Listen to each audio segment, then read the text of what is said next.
Welcome again to the S.E.M podcast. I'm your solo host today, Zach Hewlett, and today we're joined by our friend Jonathan Morgan. Jonathan, it's good to have you. What part of the world are you calling from today? Glad to be here. I am calling from the UK. Awesome. You're still in England, correct? Still in England, yep. Fantastic. All right, well, we're excited to have you. To start off, tell us a little bit more about your experience prior to your mission and if there's any story behind getting your call. Let me think. Well, I got my call a bit later than a lot of people. I was 21 at the time when I got my calling because I wanted to do some extra work to save up some extra funds towards it. Nice. But yeah. Oh, sorry, you guys say. I said that's great. Good. Let me think. An interesting story. I do remember because it was very strange because Chorley and that area was my actual stake at the time. Okay. So I knew a lot of the people that were working around the area where we had the S.E.M. Not the S.E.M. to the Missionary Training Centre. Yeah. So it was very interesting to go and have my own stake president, who was also in that area, set me apart as a missionary. And I suppose the most interesting story of it was the night before. I was hiding under the covers. I'm like, this is 2 years, man. What do I do? How am I possibly gonna survive this? So I was literally in my bed, covers over my head, going, what do I do? What do I do? And I was like, if Heavenly Father thinks I can do it, I can probably do this. And after I got specifically set apart, that feeling completely disappeared. The reassurance that came with knowing that I had now been given the tools to actually be a missionary made all the difference. Absolutely. That's amazing. Fantastic. What was your reaction when you got the call to Scotland? Oh, that's another weird one. Because when I was up, I remember distinctly being upstairs in we had like a two-way flat thing, so like upstairs and downstairs. And in the upstairs, we had a map of the UK. And I was sitting there thinking, I wonder if I'd be called somewhere in the UK. Scotland would be nice. And then had that sort of that would be a cool thing to do. And then my papers arrived like 2 days later saying, you're going to Scotland. And I was like, oh, you know what you're doing. You know what you're doing. I'll give you that. So yeah, that was yet again another reassurance that I was in the right place. Yeah, that's amazing. Wow. And then timeline wise, when did you enter the MTC? Oh, no, let me think. I remember it was just for my birthday because my birthday was in November. Okay. So it must have been around October time, I think. Okay. Who is in your MTC group? I'm trying to recall off the top of my head, and I'm not having success. Oh, now you're asking. That was a while ago. I believe that my MTC companion was an Elder Lewis, but he was going to at the time, the Ireland mission, because they were two separate ones, obviously, when we served. Right. There was a couple of other ones, but the names escape me at this time. Okay. We'll figure it out. It out. All right. So after you got home, you served for 2 years. Tell us more about life since you've been back in England. Oh, well, that's a far less interesting story, unfortunately. I had to call it like a couple of weeks short because I had a resurgence of an illness that I've had. It's ME. I don't know if you've heard of that before, but it's related to fibromyalgia and post-viral fatigue. Oh, really? But it goes a lot longer.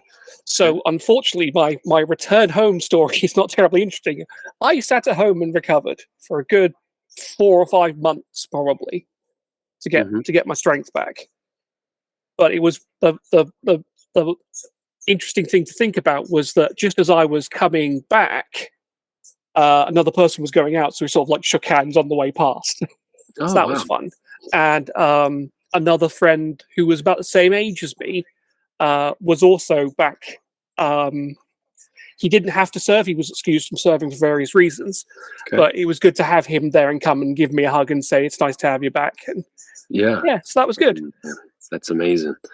Have you healed up since that point in time with your illness that you were just recovering from? It's one of those ones that you're never sure if it's fully gone away. After about the 5 months, I tried to pick up some jobs back where I used to work because I and they took me back on for a bit, but it was obvious that I wasn't quite over it entirely. Okay. So I had to then yet again go back into a bit of recovery. But I keep myself as busy as I can. Yeah, good for you. That's fantastic. Did you end up doing university or anything, or just went right into the job force? Well, after I had to back off from work, I basically just went and took it easy for a bit. Interestingly enough, within the last 4 or 5 months, I've actually picked up my education again. Oh, I nice. used the BYU pathway program, Great. That's which great. because of my health situation, I wasn't able to do it properly. Mhm. Fully official education. So I was able to do that for a couple of weeks. Okay. And I've literally just finished my second semester on that. So that's been quite good. Oh, congratulations. That's great. We know that one of our fellow S.E.M members, Salvatore Aurelio, has taken advantage of that too, and he shouts from the rooftop how much he loves that. So Yeah, that's it's great. absolutely brilliant.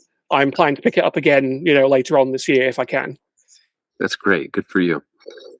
Well, good. Tell us about family life. What's have you been up to family wise? I am still single. It Okay. is obviously a plan to fix that solution. Not being able to get out of the house very often does make that a bit tricky. Yeah. But I know a fair number of people try to go to single adult activities where possible. In fact, I have double checked that, but I'm pretty sure I'm the single adult rep for our area, along with my sister. So, in theory, it's good. Yeah, you should be mixing and mingling because you're in charge. It sounds like Yeah, I think that's why they give me that calling, so that I have to go. Gets me out of the house. It's good. that gentle push, right? A gentle nudge, absolutely. So yeah, there's been a couple of girls that I took an interest in. It hasn't worked out, but it's That's lit. all right. There's nothing wrong with that. Obviously, to each their own at this point in time, for sure. Indeed. Well, good. Well, so I tracked it down. November of 2004, you were in the MTC, and if you can correct me, Daniel Bierke, Matthew Christofferson, Colby Hawkins, Jason Howard, and Cameron McDonald were in your group. That sounds right. I definitely remember Eld Howard. Okay, good. So I came in the transfer right after you. So I was January of '05. So we were Okay. pretty close in the mission throughout. So that's exciting. Well, take us if you want to go back to the MTC. Any memories there? You can start there, or we can jump right to Scotland. It's up to you, Jonathan. Oh, there are a couple of good memories of the MTC. I remember my companion suffered from sleepwalking. Oh, seriously? Seriously. Oh, gosh. I'm not sure if I haven't actually got permission to tell this story, but I don't think he'll mind. And if he does, he can complain to me later. But Here you go. I think it was on the third night. We were all obviously in the bunk beds and the room where they do it. I suddenly feel the boot bed moving, and I see that my companion has gotten out of the bed. And I'm like, oh, all right, he probably needs the toilet or something. Right. So I get up and I look at him. He turns to me with this look of absolute terror on his face. He's like, I do not know who I arrived at the MTC with. And I'm half asleep at this point, and I'm like, pardon? No. I don't know who I arrived at the MTC with. And I said, well, there's me, Elder Morgan and Elder Howard and Phil. He's sort of like, oh, okay, nods, and then gets back into bed. And I'm like, so is this what it's going to be like to have a companion for the next 2 years? That's going to be interesting. Brilliant guy, though. He obviously doesn't remember it at all because he was completely out of it and sleepwalking. But, Yeah. yeah. So that was an interesting experience. That would be terrifying. Goodness. Gosh, that's great. And any other experiences in the MTC? I think another one was obviously that we were separate between the sisters and the elders. Right. But we took the opportunity to find the one doorway that was between the two groups and meet up and had a whole group of us gathering together. And I think we sung as Sisters in Zion for them, and they sung as the Elders of Israel back to us, just as a random thing that we did. Which was sort of uplifting in its own way. We're all together as a team. Oh, that's fun. Very good. All right. Well, take us to Scotland. And what was your experience as you got to the mission home? Oh, I'm trying to remember. I remember that we had, because they'd have that first formal meal with the mission president and, the assistants to the president and a few other ones. Yeah, that's right. And I was feeling well out of my depth. I hadn't been massively away from home for a long period of time. Yeah. And I was sitting there, what on earth am I supposed to do? And I remember one of the other elders was looking across the table at a jug of a drink, and they were like, I could tell, you want that drink. So I just thought, oh, well, that's what I do. So I had him a drink. He's like, did you do that? How did you know? I was like, you just looked like you wanted it. Oh man, that's good. I remember because it was President Vreens at that time, and he was an impressive gentleman. I was inspired by him. He was very good. I felt more reassured having met him that things were in good hands. So agreed. A tall mountain of a man that absolutely no one could change our trajectory in the work with him in charge. That's for sure. Mm-hmm. That's awesome. So from the mission home, tell us who your trainer was and what your first area was. Oh, so my trainer was Elder Rittman. I remember because he was from, I think he said he was from Texas sort of area, but not quite Texas, quite near to there. And he was a good guy. He gave me just enough things that are out of my depth to try and to encourage me to do better, but was also quite understanding when I couldn't quite do it as good as I hoped. Sure. He was pretty good. I remember. Oh, what was it? I remember there was one time when we were going to go street contacting, and he was showing me how to do that, and he let me just get on with it. In theory, step aside. Let's see how the newbie does, sort of thing. And he noticed that I just walked up and down the street like 3 times and didn't talk to a single person. I'm British, so we don't talk to other people. We don't smile at the other people. He's like, so Elder Morgan, what do you think that went wrong there? And I was like, I didn't talk to anybody, did it? He's like, yeah, you should really start trying to actually engage in conversation. You won't get very far if you don't. So that was a good learning moment.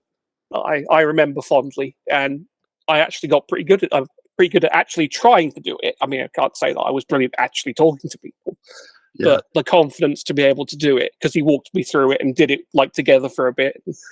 Good teacher. Yeah. Oh, that's great. And what area were you guys in? Oh, that would have been Cambus Lang, I think it was called at the moment. It was a really small place like a small area in Glasgow. Okay, very good. I remember there being a branch there of about maybe 15, 20 people.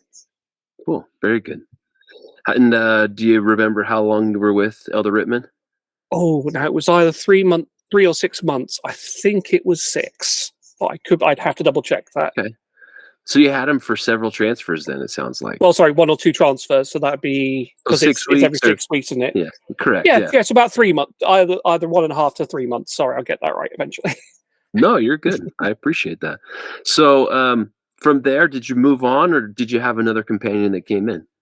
I then very briefly moved. No, or did he come in? No, a new companion came in, and I had Elder Dracocardis.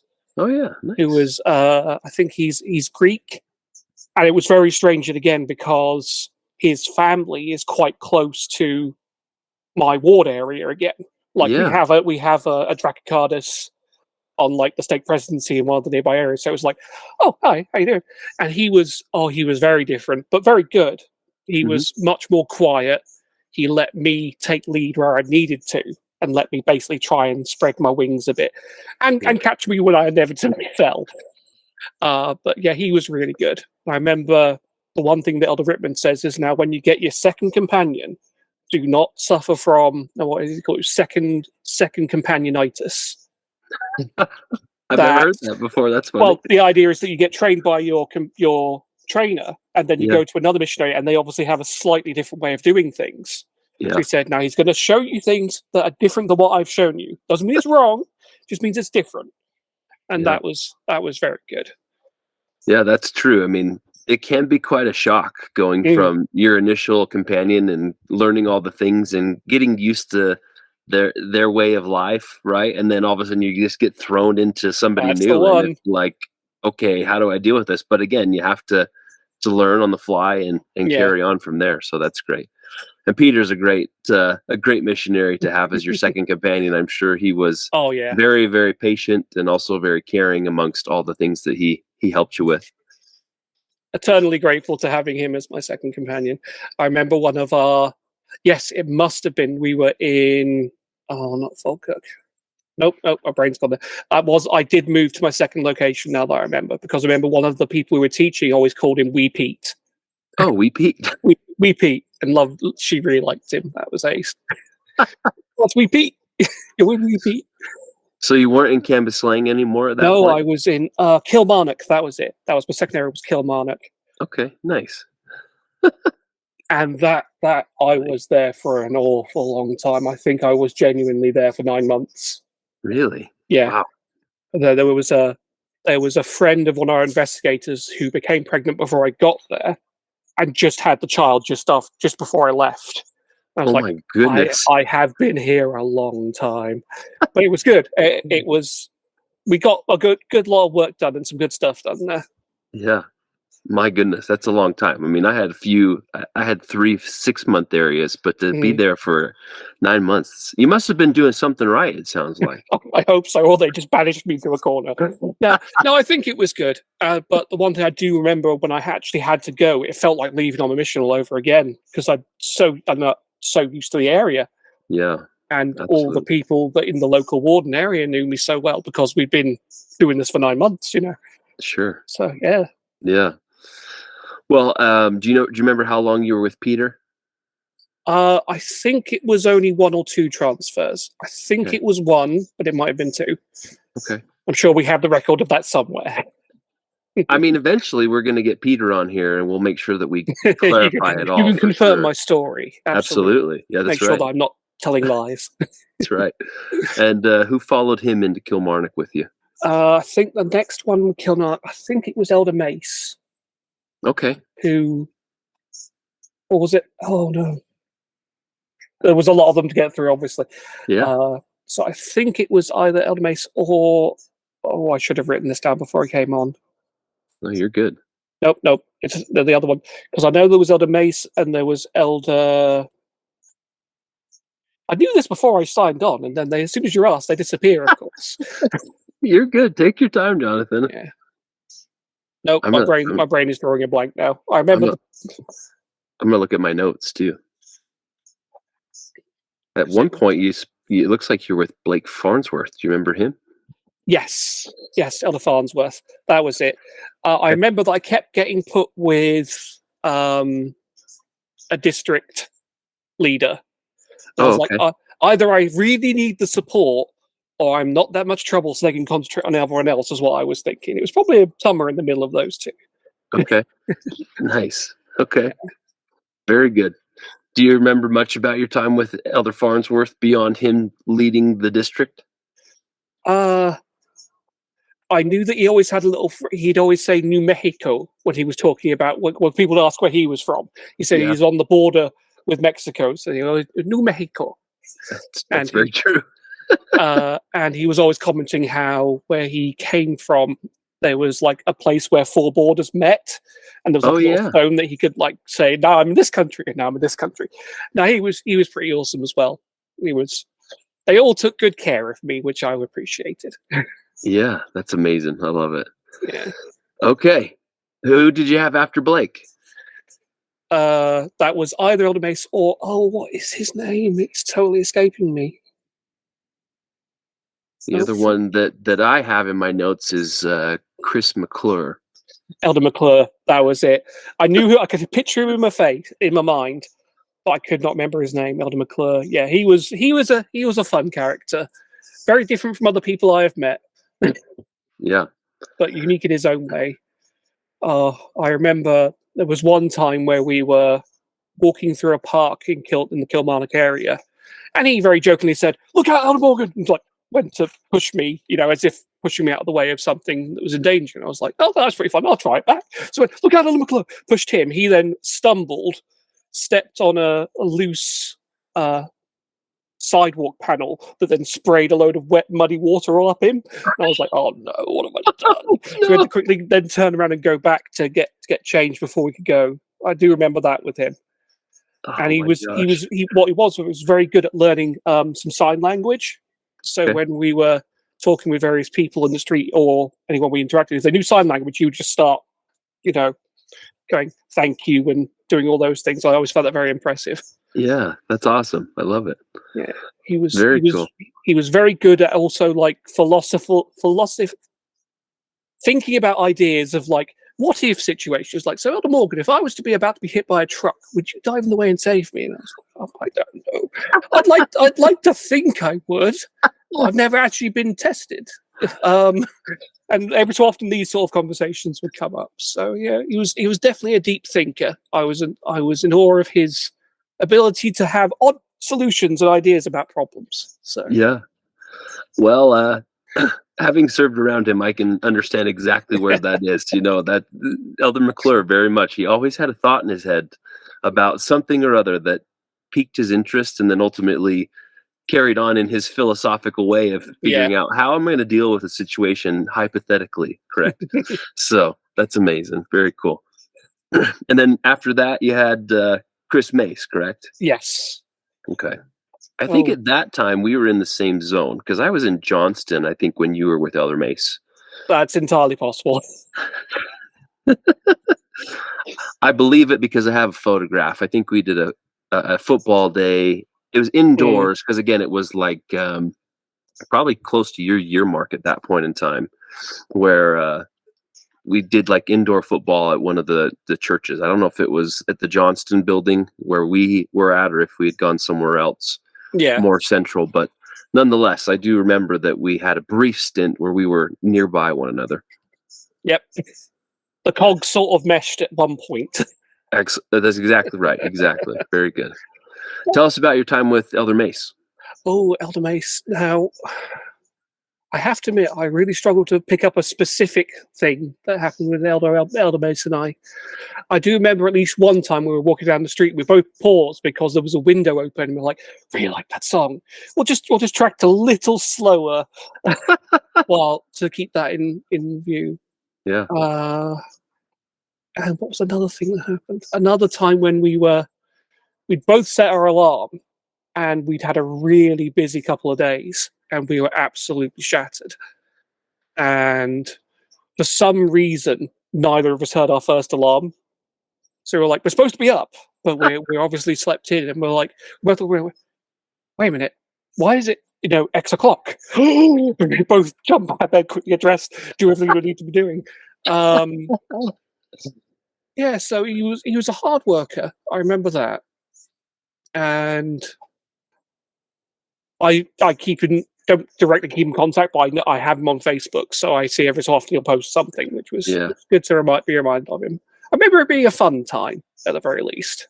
Yeah, he definitely had that personality trait where he enjoyed making fun moments of times that could be challenging. So I can see how that was enjoyable for you. That's great. So you had 4 campaigns in total in Kilmarnock, is that right?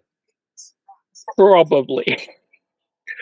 I believe it. I mean, if you had even from 6 weeks to like a couple of transfers with each, you definitely covered them all. So that's great. Yeah. All right. From there, where did you go after Kilmarnock? Oh, after there was Falkirk. And Falkirk was an interesting place. Oh, yes. Nothing specific was wrong, but I remember that I was with Elder Aurelio for 6 weeks there. Okay. And Elder Aurelio and I, he was an interesting guy. I love him to bits, but we had our moments. And can't fault him on his love of the scriptures and his love of the gospel. But obviously, I think something about our personalities just did not mix too well. Yeah, great guy. But yeah, that was an interesting time. I remember that he asked me to do a sketch of him because he saw I was just like randomly drawing one time. I was like, I'll give it a try. And he's like, that looks nothing like me. I was like, well, I didn't say I was very good. I didn't try. Yeah, so that was an interesting time. I remember that I would often, when I needed to have a break, would go to the bathroom and say, I just need to go to the living room. And I'd get down on my knees in the bathroom and go, Heavenly Father, I'm really trying. He's a wonderful person, but I'm obviously not gelling with him. What else can I do? Yeah. And after about 2 weeks of this, Elder was like, are you okay? You keep having to go to the toilet all the time. Is your digestive? I was like, oh yeah, it's okay, honest. But we parted with a hug in the local train station, and looked forward to, and was able to give him a smile next time I saw him. So that was a learning experience. And then I had Elder Balak. Elder Balak, absolutely brilliant. But the problem we had was that the reason that the mission president had put us both together was with the understanding that I would drive the car, because we had a car in Falkirk, and that he wouldn't be able to because of, I can't remember the exact reason. I think he'd had a bump or a scrape earlier when he shouldn't have. And then he had two. Okay, right. And then the president suddenly realized that I didn't have a driving license. Oh, interesting. So we're like, so we then had the car taken away from us. It's like, oh no. So it's a car area with no car. So we had to learn all the bus routes all of a sudden. And that was an interesting time. Yeah. Yeah. So did you get on okay figuring out the buses, or goodness? Because I know it's a large area from what I understand. We got the hang of it, but it really limited how far out we could get. Because, it'd be like an hour and a half journey to get to one particular place and an hour and a half back. Yeah. I remember we had a couple of people saying they wanted the video, the Joy to the World, or was it He Is Risen? The other video that we had. Or the First Vision one. Yeah, Joseph Smith's First Vision. I'm trying to think if it was, I can't remember what the title of it is now off the top of my head. It's right, everybody, yeah. But yeah. So I know what you're talking about. Yeah, so a couple of those we were asked, can you go give this person, because they've requested one, who's like, this is a 2-hour bus journey. We can do this. So we'd go out into the middle of nowhere, contact this person briefly, and then you're like, okay, well, can we do any well, if we do contacting it, that means we're going to have to use a 2-hour bus journey every time we come to see them. We're like, how do we efficiently use our time? Yeah. And I vaguely remember that he had a bereavement in his family. Yeah. At the time as well. So all of that adds up together. That we had some rough times together on the enthusiasm front. Sure. But we got through it. And I remember that afterwards I saw him again at another zone meeting and he seemed much happier. So brilliant guy. Yeah. Very funny. One of his favorite phrases was that's absolute bollards. whenever he'd say something wasn't doctrinally sound. That's absolute bollards. I do remember him. I'm laughing because I served with him for 6 weeks, and he did say that. It's very true. Right. Okay. Yeah. Funny. So that was a bit of fun thing. I do remember the one time where we ended up being snowed in, because where our flat was down a hill, and the only way to get out of it was to turn around and go back up the hill again. Okay. So we had no car. The buses got cancelled because the snowing was so deep. So we were sitting there on the Sunday saying, there is literally nothing we can do. Yeah. And what would happen is that we spent most of the day as people would come in to get to the close, turn around, try and get back up again. They couldn't get out because the snow was just letting them drift. So we spent most of our day doing service by helping push cars back up out of the area. So that was a fun experience. A good use of time for sure. Hopefully you made some impacts on people, and they had opportunities where you planted seeds and those flourished later. You never know. You never know. Absolutely. Very cool. What is it the manual said? No effort is ever wasted. That's right. It's very true. Very true. So after Elder Balak. Oh, no, I think that's when I ended up in Dundee. Okay. Yeah. I think. And I had... I think one mention that I saw in my notes was Elder Luke's. Elder Luke's. Oh, that was a fun time. Elder Luke's. Oh, he was hilarious. He was great fun. We had some shared commonality in our hobbies before we came out, so we had some things we could talk about that way. Yeah. But I remember that he was at that cusp in his mission where he was saying, "It's very strange. I am starting to think in English. I am German, but I'm starting to think in English." Yeah. I'm starting to forget words that were in English, that were in German, and now I'm thinking them in English. He was in Düsseldorf, wasn't he? Yeah. Yeah, that's right. And He actually told me of one of your unique companionship unifiers. Do you remember that? He mentioned it I dread in to his. ask. I had And some strange ones. he told us in our podcast conversation with him. He shared that you had made figurines of one another. Do you recall that? I do indeed. Yes. Oh, yeah. We got little wargaming miniatures, Yeah. and he did one for me, and I did one for him. And so he was like this super soldier guy in like big bulky power and armor, and he had a flagpole as part of the model, and so I took the opportunity to like make a little S.E.M flag for that character. So he was and I'm not certain, but I think he got one. He started doing the mission tartan as part of the color scheme for the model he got for me. Oh, that was yeah, that was nice, because I remember I was still recovering from a couple of rougher the companions. They weren't bad people, but obviously it didn't go as well as I hoped. I think Elder Aurelio was still getting me down on that one. Yeah. And we'd had a hard time with Elder Balix. It was nice to have me, we have stuff in common. It's great. Yeah. He sent me a picture of it. I'm trying to track it down as we're talking, and I'm like, where the heck did I put it? But I can't track it down. It'll be somewhere. I'll track it down and I'll send it to you, because I know I have it somewhere. It's amongst our things that he shared with us when we spoke with him on the podcast. So yeah, that's good. He also taught me a load of German words that have absolutely no context whatsoever. So he was like Auspuff, so that's exhaust pipe. So I learned exhaust pipe in German from him. And Krankenwagen, which I believe was ambulance. Yeah. And a few other just random words that he teach me, which was great fun. That's cool. I love that. That's really we got on well, Luke and I. I think we did good. Do you remember how long you were with him? I think it was 6 weeks. That sounds right. I felt about like 2 transfers worth of time. Yeah. I remember because while I was serving with him, I think that's when we managed to organise the temple visit that happened. I think you're right. Yeah, it was about that time. And we were sitting on the coach heading for the temple. Very strange again, because I'm going back to my own your neighborhood. Like, I could quickly just nip home and say hi. No, shouldn't do that. Really shouldn't do that.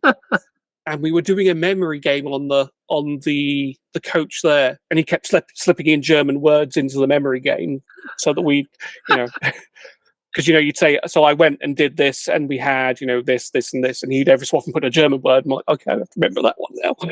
But yeah, it was good fun. I also remember he got on really well with a couple of our investigators. There was one called not sure if I'm. Well, she was the term eternigator. Okay. Yeah. She was at the point where she could teach the discussions back to the missionaries if they came to visit her. Right. And there was something about the combination of however this worked with Elder Luke and I, that something twigged with what we were teaching her. And she said, oh, I've had my own spiritual experience. And she actually got baptized before we left, but she was really good friends with Elder Luke's. I think he really helped her. What was the other funny thing that happened? I remember there was one time when we were trying to get to a general conference and we just missed the bus. And so we're standing there at the bus stop going, oh, we're going to, it's going to be like 45 minutes till our next bus. And a police car drives up. Okay. And we're like, oh, well, what's going to happen now? Open the door. And it was one of the Dundee members who was a policeman. He was like, elders, I think you may have missed your bus. And we're like, yes, we missed our bus. Would you like a lift? Sure, that would be great. So we were like, oh, that was very nice of him. So we were chatting away. He managed to get us to the chapel where it was being broadcast. We got out and we're like, that was really nice of him. And then before he leaves, he leans out and goes, and don't do it again, so that all the other members could hear. So they see these 2 missionaries getting out of a police car and being remonstrated by a policeman. Oh, that was very funny. I loved that bit. Yeah. Yeah. Oh my gosh. I'm sure that would have gotten quite a few responses from people. It did. Wanting to know, all right then, what'd you do?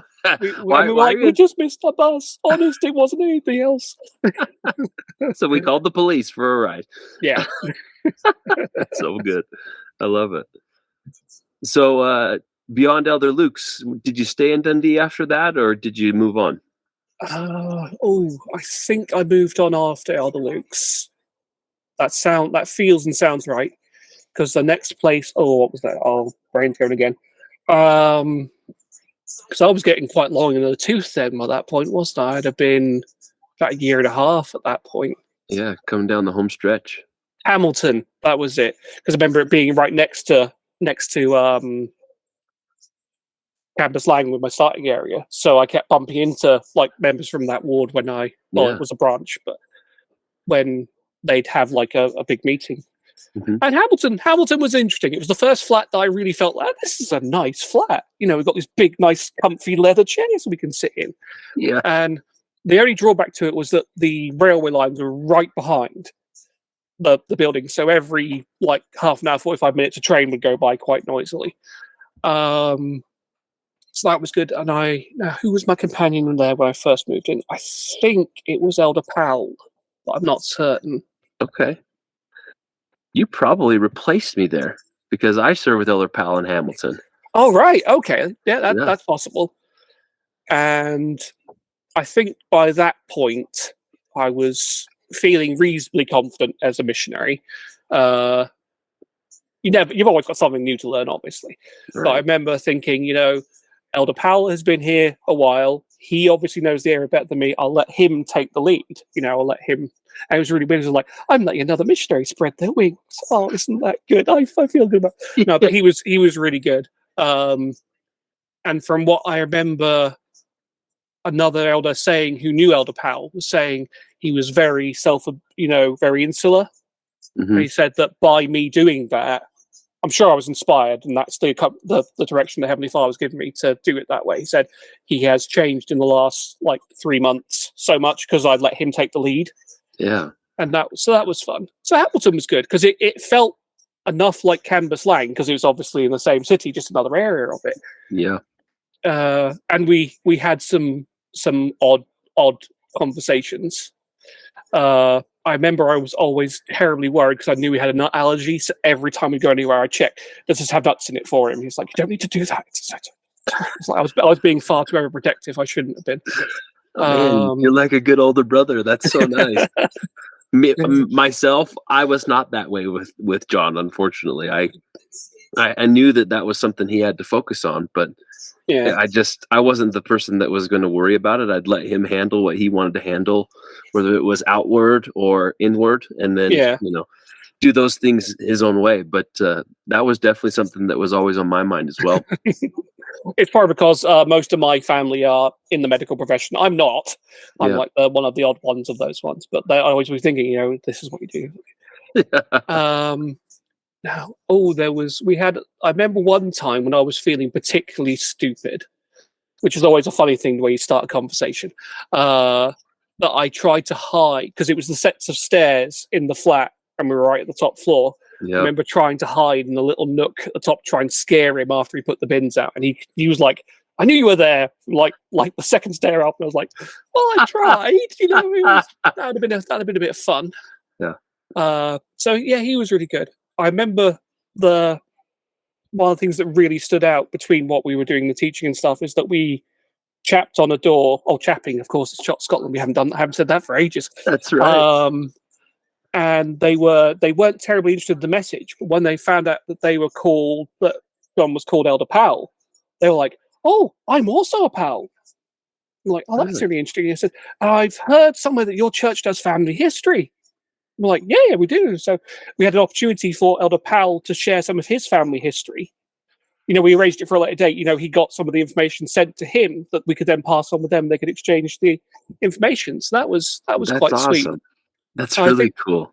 I think even if we weren't able to present our message more than we wanted to, we at least helped them in some way. Yeah. So that was pretty good. I think I have some very strange videos of some of the companionship unifiers we had. We had a couple of cuddly toys, and we're pretending to have them teach each other the lessons because that's what we do when we were practicing. Did we have a Mr. Potato Head? I can't remember. But it was so we had them with little books of Mormon in front of them and little manuals and that. So that was That was an oddity that we did. Jonathan, do you still have those videos?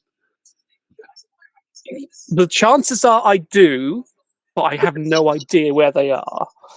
Well, if you ever come across them, I know where to send them if I find them. Please send them. I'd be really chuffed to see something like that and just laugh knowing that it was yourself and John that put it together. That'd be great. Yeah. So he was good. I remember that, and he grew up a lot when he was given the opportunity. I think obviously with experience as well. Yeah. So that was interesting. It's great. One of my favorite people from that area is Winifred Terrett. Do you remember Winifred? We know Winifred. Oh yes, I still get Christmas cards from her. Yeah, that's awesome. Me too. She is awesome. It was bittersweet because at that point I was starting to physically have problems with the ME, like starting to creep back because I had a really bad flu or something. Oh, really? Okay. While I was there, and I obviously freaked out. I obviously freaked out Elder Pal because that's when I got really sick. Because I woke up next morning and said, "Elder Pal, I think something is wrong." He's like, "What?" I was like, "I think I had an interview with God. And he told me I was going to be the next prophet. So I'm pretty sure something is up." And he was just like, "Okay, I'm here with the madman." Man. So when I had the flu, that obviously set off the other symptoms. But I definitely remember that the next, was it S.E.M conference? I think it was the next S.E.M conference. Sister Vreens came up to me, hugged me around the shoulder and said, "Elder Morgan, I hear you're going to be the next prophet." And I was like, "Yep, Elder Pal's told it." Oh, no. What am I going to do? So yeah, that was an odd time because I wasn't terribly well. Fortunately, I wasn't that delusional for more than a couple of days, but I'm sure it probably freaked him out quite a bit. Yeah. I remember we had to go on exchanges as well, and obviously news of the crazy Elder Morgan story had gotten around by that point. And so the person I was supposed to be on exchanges with was very, "Is he going to do something crazy?" Sort of thing. And, oh dear. I had a little joke with him and said, "He can't sit there because Fred's going to sit there." And they're like, "Who's Fred?" And I was like, "I'm just messing with you." So you make the most of it, obviously. So that was good fun. I mean, apart from not being terribly well, that was very good fun. Yeah. And I remember because I wasn't able to get out as much because I was not very well. We went through all of the videotapes and stuff that were in one of the cupboards and tried to make sure that they were all. So we were doing everything we could to be useful, even though we couldn't get out. Yeah. And Winifred Terrett very kindly, while she was out, let us borrow her video recorder to check through them all, make sure they were all what they should be. I vaguely remember one of them not being so. It started off as what it should have been, like this is an example of some church video, and then turned to a basketball game or something later on. So we managed to make good use of our time at least. Oh man. So that was good. And I obviously hopefully didn't freak him out too much with me being ill. Yeah. It was very thankfully, at least as far as I remember, only that one night where I had some very weird dreams and some things like that. Yeah.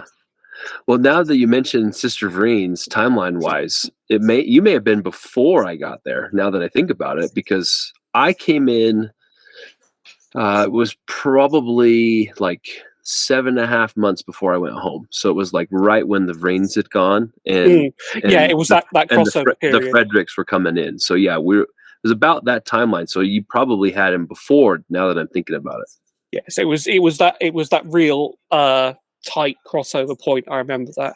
Yeah, and, exactly. President Frederick and his wife were awesome as well, because I remember that they hadn't initially signed up to be mission presidents. They wanted to do a normal one. Yeah, normal mission, and then because of health conditions of you obviously know the story. Yes, of course. Yeah. And I remember them being really awesome, but also looking like incredibly lost, because it's like, this is what do we do? Yes. And because we were the senior missionaries, just like, well, don't ask us. I mean, in theory, we know what should be happening. Yeah, exactly. And we'll try and give advice if we can. Mm-hmm. Yeah, I had many interactions through our latter part of that 2006, interacting with President Sister Fredericks, where it was like you could tell that they were more absorbing information at that point in time, as opposed to expelling. and it was made it challenging because I think at that point it allowed some of the leaders within the mission to kind of say, well, I can put this into practice now because I can make the suggestion. Finally, it is and my time. Yeah, that's it. And President Frederick will say, "All right, Elder, let's Okay, go. well, Let's that's do what it." we do. That's what we do. Yes, So I remember them exactly. being really good. And I was really starting to suffer from the ME at that point. And I remember thinking, well, whatever happens with my next companion, I'm going to do my best to get out of bed and be proper and do this right. And then I got Elder Stoughton, and Elder Stoughton was a gem. Yeah. He was a brilliant guy. Was that still in Hamilton? That was still in Hamilton. Yeah, Hamilton's the last area. Yeah. I remember him being, because he was fairly fresh in the mission field when he came to me. And of all the things to remember him by, I remember him having real trouble getting the right size shoes. That's what he always told me, because they were really, because he had like exceptionally unique feet. They were very, very big. So he was always saying that we have a problem with that. And I remember saying to him, we're going to work hard. I've only got this much time, but we're going to work hard and we're going to have fun. And we went out to do some door knocking, and I got to about like the 3rd street and just went, my body's just not doing this. Yeah. Which was really hard. I think it was, I tried to do that, and I said, I'm sorry, we're just going to have to go back. I'm not physically up to this. Yeah. And for then about 1 or 2 weeks, I think it was, we were like, he needs to be out there doing, and I'm sitting here being ill. I really should tell the mission president about this, because it's, we're not getting any work done. And I really felt I was the one holding it back because I wasn't well. Yeah. So had you gone to the NHS at that point and figured out what was happening, or it was still No, it was the same symptoms I've had before. So I said, well, we'll go to the doctor and just make sure. Yeah. And I told him, I said, hi, I have a history of this. It seems to be this, but I'll tell you the symptoms just in case. Yeah. And as soon as I said the symptoms, he's like, yeah, this is a resurgence of your ME. So, and the only thing you can really do with it is bed rest. You just got to take it easy. You can't push yourself, because the more you push yourself, the worse it gets. Wow, that had to be the most challenging part of your mission, because you're sitting there, mentally you're like, this is what I'm here to do, but you have to physically take care of yourself, and so there's that dichotomy of which way do I go? Do I focus on myself and my wellness, or do I focus on getting out and my companion and all the other things that we're supposed to be doing? You know what I mean? That had to be really hard. It was, And so I eventually, I said, I can't go on like this, because this is letting, for one better word, letting the side down. Yeah. And having very thoughtfully prayed it through, it was like Heavenly Father was like, it's time for you to go home, which was really a kick in the teeth for me, because I was absolutely loving being a missionary. Yeah. I do remember I think it was the last, it's not zone conference, but it was zone meeting, where all the other missionaries in our area had gotten together to get me a going away gift. And I was like, oh, that's really sweet of them. They did that. And they handed me this little fluffy dog that was wrapped up in bandages with a knife stuck in its back. And I was like, I think that's a nice thing. And it's like, oh, that's because you're the old sick dog of the mission. Here you go. I was like, oh, thank you. I think I've still got that somewhere. I thought it had something to do with Glasgow, like you'd been Glasgow shivved or something. I don't know. Like, what's the significance of the knife in the back? That's terrible. I asked them, they're like, oh, and they sort of like mumbled a bit. I was like, well, thank you very much. I'll appreciate that. That's so bad. And oh man. And I remember the night before the zone conference, I was like, Heavenly Father, I really don't want to initiate this in case I'm wrong. Please inspire the mission president to know that I'm not doing well, which is, of course, not how it works at all, but you're not thinking right. And I was like, I get to see him. I was shaking his hand. Are you going to say anything? I go, no. Okay. So I have to go back and think about it again. Heavenly Father, am I being inspired the right way here? Is this what I should be doing? I was like, yes, this really is. So I had to actually call him and said, this isn't good. Yeah. And he was a gem about it. He was really good. I do remember the one thing he said was that, Elder, I happen to have a threesome. If there hadn't have been one for you to be able to be replaced with, I'd have told you to stick it out. But it just happens to be a threesome. And so he was able to give, Elder Stoughton was able to have them as their new companion, and I was able to go home a bit early. It was only like 2 weeks, but it made a difference, so close to the end. But yeah, it was good, and I think I was stupidly tearful, proper snot coming out and dribbly eyes at the last home thing. I really don't want to go home, but it was what it was, and I'd done what I could do, and it was reassuring to have had that experience. And I remember sitting on the train on the way back, sort of because I wasn't well. I was like saying, even though this is hard, I would not have not done it because it's so important to have done this, and that not only have I hopefully helped other people with the lessons I've learned from it are going to make a difference in my life. Yeah. So that was really sweet. And when I was, I'm rambling a bit now. No, you're good. I'm enjoying it. Just so you know, Jonathan, I'm loving this. Yeah, I remember one time when actually right back at my first companionship with Elder Rittman, there was one time where I had a little flare up of the ME and just could not get out, could not work. And I was sitting there, lying in bed. I remember because we had the 2 beds either side of the room, and Elder Rittman was like just chilling in the other side because he couldn't go anywhere. And I was lying in the bed thinking, Heavenly Father, I'm here. I'm trying my best. Why am I ill again? And out of the blue, this is amazing. I still don't quite believe that this happened. We hear a knock on our door.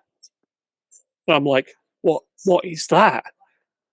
And Elder Rittman's a bit confused, and he goes down and goes away for a bit, and then comes back up, and he's like, "You're not going to believe this, but the elderly lady who lived below us, below our flat, in the house below, had slipped and fallen in front of our door, and couldn't get up. She was stuck there, and it was all enclosed with bushes and stuff, so you couldn't see her from the street." Sure, yeah. And he was able to then help her get up and go and bring her in. And then as soon as that happened, I felt rested and restored. And I was like, hang on a minute. Did you know I was going to be ill and made sure we were here to help that old lady from downstairs? Wow. Are you sure? And I was like, okay, right. Well, that's going in the journal. Yeah. And after that, I was actually quite good. So I'd had an opportunity to rest. We'd helped somebody, and then we were able to go back to work. And I was like, Heavenly Father knows exactly what he's doing with who he's working with and all the ins and outs. Because this was November. She could have easily frozen to death. Oh yeah, definitely. Outside there, because her door was right round the back of the house. So, and she was actually using her walking stick to just reach the door to tap our door. Because I was just like, Heavenly Father, darn, you're good. So so that was he used me even though I was ill. Is the point I was trying to make, and that was a real testimony builder for me. Yeah, I can imagine. My goodness, that's pretty amazing. Like you said, nothing is a coincidence in those circumstances, right? You're put where you're supposed to be in the moments you're supposed to be there. Yeah, and many of us who served in Scotland and throughout the world who have listened to this, I'm sure we've all had those experiences where the narrow misses or the narrow makes were exactly where we needed to be. And after about the 17th one of them, you're like, okay, right. The chances of all of them being a coincidence is getting vanishingly small. Yes, agreed. Very, very true. Wow, very good. Well, this has been an awesome conversation. I'm curious to know, Elder Morgan, if you have any other of your favorite memories of President Sister Vreens or President Sister Fredericks that are coming to mind. I'd love to hear them. It wasn't specifically a President Vreens, but it was the medical missionary couple, the one that were in charge of our health. Yeah. And I still remember going to one of the zone conferences, and the wife was telling this wonderful story. It was like, and they got this food together, and it was lovely. But this was going to be a P day to remember. I remember her saying it just like that. And she said, but oh no, they hadn't stored the food properly, so the uncooked meat was on top of the cooked meat. And she said, this is going to be a P day to remember, but not the way you thought it would be. Like, oh no, you've got food poisoning. So I remember that particular line. Oh That was my a funny one. gosh. I had completely forgotten about those and I think they were like area medical missionaries, Yeah. correct? They weren't Yeah. like stationed in Scotland. They were kind of the UK bound, right? Yeah. But now that you're recollecting that, I had completely forgot about that until that moment in time. But yes, it was almost like the most written script that she was reading, and and she put the little flares on it to make it a little bit more enjoyable. But oh my gosh, I remember sitting there going, I'm getting something from this, maybe. Well, we always made sure to store our meat properly after that one. Oh my gosh. My resolution was don't buy mints, just eat the other stuff. The frozen stuff's good, right? Yeah. Keep it easy. That's good. I remember Sister Vreen's dressing up in a pig costume, like a little snout or something. Yes, Miss Piggy. Miss Piggy. I only vaguely remember that, but I do remember it. So that was pretty good. Yeah, she was always trying to remind us to keep our flats clean in her creative way, which was definitely her personality type for sure. And the last one, I don't know how much time we have, but I remember that my mission was an odd one. It always had been. Saying in my life is that nothing is ever simple, and the really bizarre bit was that my brother, because this is tying back to what I was saying before, that we were up visiting me in Scotland, he actually got married while I was on a mission. Okay. And his marriage was in Aberdeen. Really? Yeah. So I remember going to President Vreen's at the time and saying, now, Mission President, my brother's getting married. And his face just goes, oh, he's going to ask to go back or something. The strange thing is, it's in Aberdeen. And he's like, oh, so that's now back on the books. Yeah. And I said, can I have permission to go? Because I know it's within the mission and stuff. And I remember him specifically instructing me, go away and pray about it and see if you can manage to keep your eye on the work while still attending this. And I did do it and felt that it was right. And to then throw another cog into the mix, it turned out that on the day that was happening, we were on exchanges. Oh. And what was his name? He was the Jewish elder. I can't remember his name anymore. Was it Elder Stanley? Could be Elder Stanley from Canada, right? Could be. I remember saying, "So what we're going to do this time, Elder? We're going to a wedding." Pardon? Yes, my brother's wedding in Aberdeen. It's going to be a 2-hour train journey. Are you ready for this? And he was like, "Okay." So amazing. So we ended up getting on the train, and that was all fine. I remember getting to the wedding, and it was like, this is so strange. I'm sure. Because as a missionary, we're not supposed to hug or be too overly familiar with people. And so we're going there, and my brother's all dressed up in his finery and everyone else. And I'm in there, my missionary attire, with my badge and everything. And I was thinking, this is really good that Heavenly Father's managed to make this possible for me. This is really nice. And just as I'm thinking that, one of my in-laws, who I didn't know at all because I'd never met because I was on a mission, had obviously had a bit too much to drink and decided that the best thing to do was to go and hug everybody. So my poor exchange companion got hugged by one of my very inebriated in-laws who managed to just about stop from giving him several kisses on the cheek. I was like, I salute your sacrifice on my behalf. Thank you, Elder. Thank you. Jeez, that's so good. So that was not a tea, but I remember that being a blessing in disguise that I was able to do that. So very strange mission. But, what was the reason why it was in Aberdeen? Is that where you have family? That's where they lived. Oh, really? He was living in that area. He was his work was there because he does a lot of the pottery stuff, and that's where a lot of the pottery stuff happens. Oh, interesting. And so I got to formally meet my new sister-in-law while I was on my mission, and they actually able to take Elder Luke's and I on a a brief outing and a meal. Oh, nice. On one of our preparation days. It's like, how can this be happening? This is such odd stuff to be happening on a mission. Yeah. But Heavenly Father knew what he was doing, and it worked out. That's amazing. How cool. So what a cool experience. If he's listening or listens to this podcast, I apologize in advance to my in-law that I still don't know the name of. But I respect your sacrifice, my dear exchange companion. Oh man, that's so funny. My goodness. Oh, well, this conversation has been so much fun, Jonathan. Thank you, first and foremost, for taking the time to come on and chat with us and share your experiences in Scotland. Going through your companion list, we've talked to a lot of them. The only ones I'm missing is Elder Dracocardis, Elder Balak, who I'm working on because he was my companion, Elder Powell, who is also my other companion that I'm working on, and Elder Stoughton. Is there any other missionaries that, as you're looking at our list of podcasts in the future, you'd like to hear from that you want to call out today?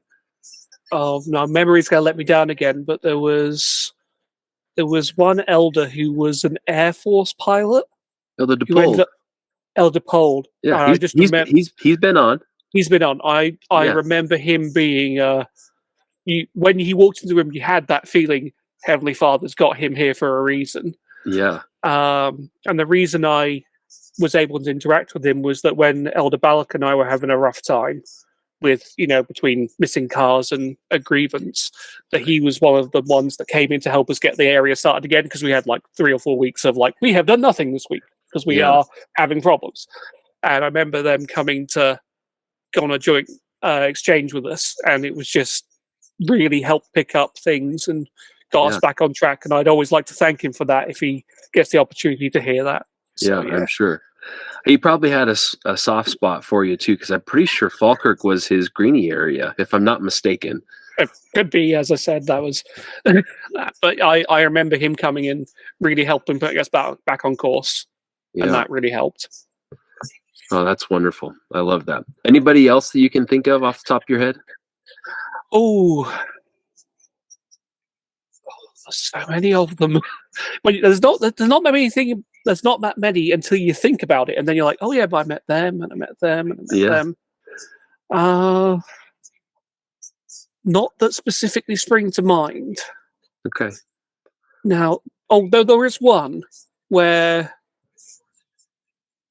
I can't remember his name, but it was when I just moved to Dundee. Okay. And they were obviously aware of one of our investigators who we've talked about before and eventually got baptized. But I remember that they wanted to play a prank on me as I'd just gotten there. And they were like, so this lady that we're going to go visit is actually a witch. She believes all the witch stuff. And whatever you do, don't turn your back or something like that. So he knew of this, but it was when I was with Elder Aurelio. So they were playing this trick on me from the distance, as it were. I remember we knocked on the door, and she came out, and she had a big, big German Shepherd dog. Proper, police academy style big dog, and it was just going nuts and barking at us. And I was like, "Well, I can't turn my back." And she wasn't saying anything, and we weren't saying anything. We were all just like, Elder, do we run? What do we do? I don't know. And eventually we just stood there and just like, okay, right, that's enough. You're obviously not going to leg it, but it was worth a try. So she was obviously in on the joke as well. So that was good. Oh man. Well, if you remember the name, feel free to message me, and I'll let you know if they've been on or not. And ultimately, there's no limitation of your ability to share who you want us to try and track down. I mean, like I said, I know the lucky thing is you actually served with Peter Dracocardis' brother-in-law in Chris Mace. And so we know how to track him down. So we're working on that. Elder Balak and Elder Powell are others that are less than responsive to my messages. And so ultimately I hope that we'll get them on in the future. And I served around Elder Stoughton briefly, so ultimately I'll try and get in touch with him, but we'll see. But ultimately, I think the biggest thing you can do right now is we'll just kind of echo to him, hey, Elder Stoughton, Elder Morgan wants you to come on the podcast and share your experience of having to put up with him a little bit beyond everything else you did on your mission. Yeah, ask him about the videos that I'm going to hopefully find and see if he'll allow us to use them, because we did some strange stuff. Well, I did some strange stuff. I'll rephrase that. He was very kind and went along with it, but we made some very odd videos. I'll reach out to him and ask him. Yeah. Hey, Elder Morgan said you guys made some fun videos with like stuffed animals of sorts. Can you confirm this? That'll be good. Well, awesome. Well, Jonathan, again, thank you for making time. We certainly want to express to you how much we love you. You are one of our brothers in Scotland. We're so grateful for the amazing service that you put into that place. I mean, yes, I'm sure it was odd to go home a little bit early, but you literally gave everything that you had in order to serve the people in Scotland. So Thank you. So ultimately, I just want you to know how much we love you. We're so grateful for you, and know that we're here for you in any shape or form. Just let us know how we can be of service to you in the future.